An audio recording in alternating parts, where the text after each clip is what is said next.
If you have less than 4 lines on your wrist, you should read this.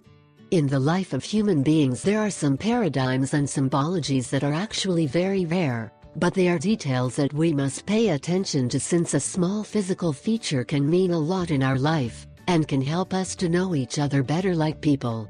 Define some aspects of health. We can also get answers to future situations. It is important that through observation we analyze every detail of our body, perform this analysis to discover abnormalities, and take the necessary measures. Here is a detail of the meaning of the lines around the wrist.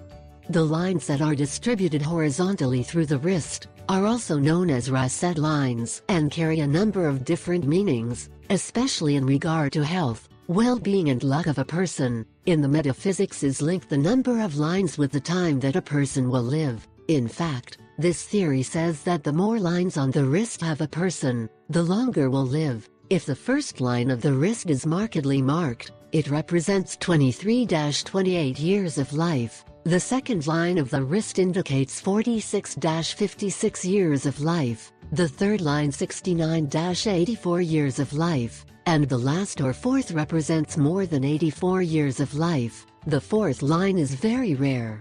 The average number of lines on the bracelet is 2 to 3. If you have already counted the number of lines your wrist has, read on and find out what it means.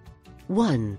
The first line of the wrist is the most important line of the wrist. When this line is very marked, indicates good health in general. If the first line is tenuous or poorly visible, indicates a health problem. In women, when the first line bends up toward the base of the palm or when it is broken, indicates gynecological problems such as difficulty in conceiving, irregularity in the period or dysmenorrhea in males. When the first line bends upward toward the base of the palm or when it has broken, indicates prostate, urinary or reproductive problems. 2. The second line of the wrist is linked to the wealth, prosperity and happiness of a person. Ideally this line is intact. 3. The third line of the wrist relates to the career and success of a person. An influential person has an unbroken straight line. 4. The fourth line of the wrist is usually parallel to the third line.